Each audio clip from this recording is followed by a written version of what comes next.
Okay, it's August 24th. I'm recording in class. We got a good amount of people in class. We have a handful at home, and if you're at home, you can watch this, or if you, for some reason, need to catch up later, or you forgot what we covered, you can watch this as well.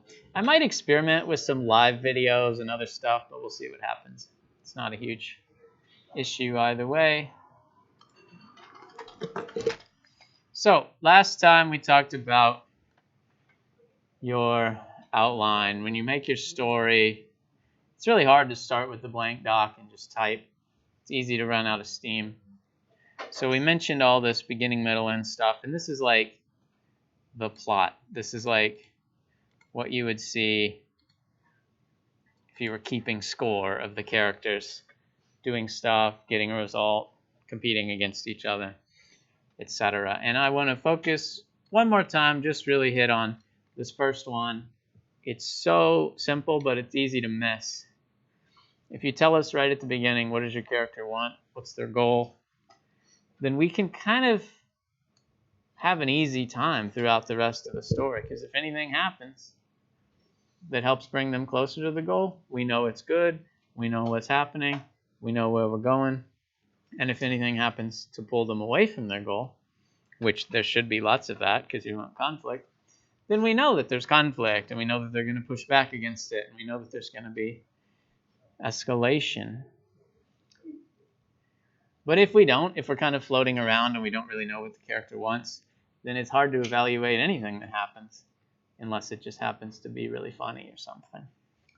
So I wanted to mention that because it's by far the most important and kind of easy to miss if you just tell us right at the beginning.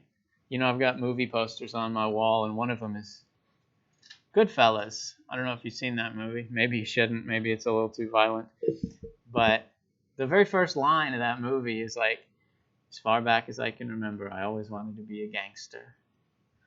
Okay, and it just says what the guy wants, and then throughout the story we see he grows up and he joins a gang and he gets into the mob, and it's terrible, it's bad. He ends up, losing everything he loves, but we know sort of all along the way what's the deal and why he's moving in that direction.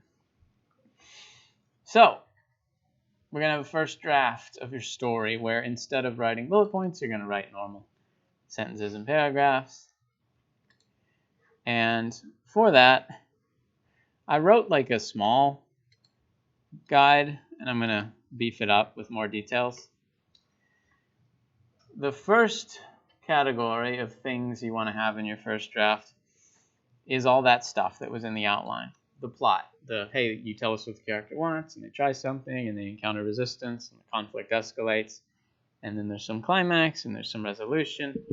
All of that classic stuff that would be in the summary, that would be on the scoreboard, that would be in the bullet points, okay?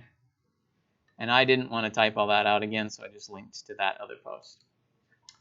Second is the stuff that doesn't show up in the outline. In the outline, you don't have like description of things, especially at the beginning. You might spend a little bit of time describing where they are or what's going on.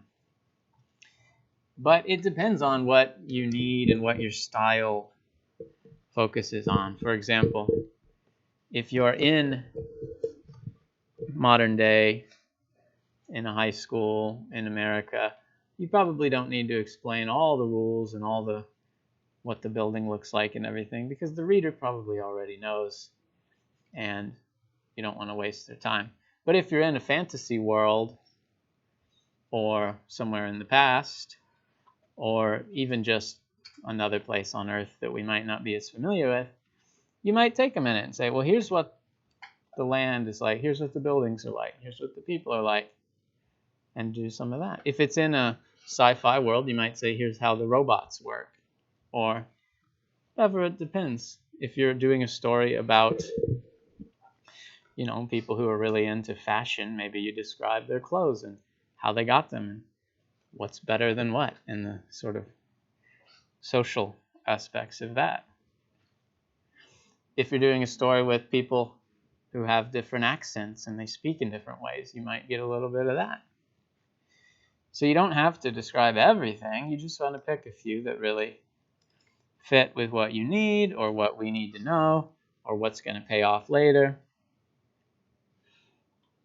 Just depends. And then I want you to put in at least some dialogue, okay? Some stories don't have much, just a few lines. Some stories have a ton of dialogue. It's okay either way, but I want you to at least try and throw some in. And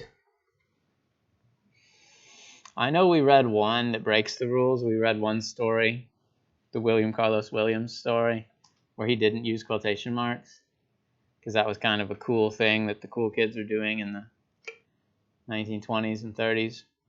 But for now, let's just follow the simple basic rules. Quotation marks around exact words, not if you're just summarizing. Okay, if you say, I went to the clerk and asked where the guy was and he told me that he left, you don't have to put that in quotes. But if you say, like, hi, where is this guy? And then the clerk says, oh, he left for the day, then that would go in quotation marks. And then the other thing, which is crucial and which you would want to do even if you weren't following the other rules, is whenever a new person talks, you hit enter. Okay, new paragraph. Because someone's eyes scanning down the page will often skip like the he said, she said stuff, and you'll just kind of read it like a play, just like going back and forth between characters. And that works if it's nice and sort of vertically arranged. But if they're all squished into one block, if one paragraph is a person and another person and back to the first person, it's really hard. And you only would do that if it's meant to be confusing, if it's meant to be like a shouting match where nobody can even tell who's who. And that's pretty rare. So again, I might go back and beef up this with a little more detail of what you exactly want and how many points and everything, but that's the basic idea. And finally, the last category is length. I want you to make a real first draft that really takes its time and doesn't just summarize things.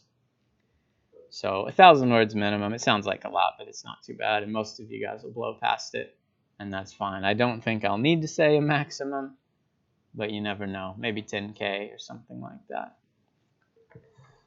So this is your first assessment grade. So far we've got assignments, and those are great, but there's a whole other category in the grade book we haven't touched.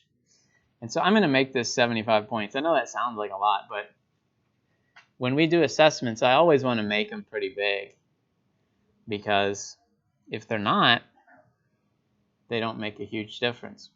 The final thing, you know, they used to call it the CQA or whatever your final thing is. In some classes, it'll be a test, or in here, it'll be, you know, a final draft of the story. That's always 100. And so if the other assessments are 10 and 20, they almost don't matter. They don't make a huge difference. And that final thing distorts the proportion and makes it, you know, throw the people's grades off. So if we do 50s and 75s and that kind of thing, then that final 100 will not be like a third of your grade, you know. That's the plan, at least. So I will continue to look at the outlines. Anyone that was turned in, I looked at those, or at least most of them, and commented and sent them back. I'll continue to look at more today if people turned it in again or turned it in for the first time. Whenever I put comments on those, it doesn't mean it's bad. It doesn't mean like, hey, you have to throw this out and start over. It's stuff like, hey, don't forget this. It's going to be important. Make sure you mention it and right at the beginning for the reader to know. Or, hey, what if we move this to later because we want to keep the suspense? Or, hey, what if you, change the way you bring in this character? I'm also going to go back to this doc and add in a few more details like, oh, this part's 20 points and this part's 15 points or whatever, just to be clear. But I don't want you to worry too much about that kind of thing. If you turn in nothing and you get a 0, that's bad. But if you turn in something, we'll be pretty open about trying to give you as many points as we can. So take a few days to work on that. Since it is an assessment, it's not going to be quick. It's going to be getting your ideas in your outline, maybe working on that back and forth a little bit, then writing it out. Then once you've written it out, take another look. Go back to the beginning and see if you need to change anything, etc. But I'll end this video now because it's getting to be about 10 minutes, and we'll have lots of time to work.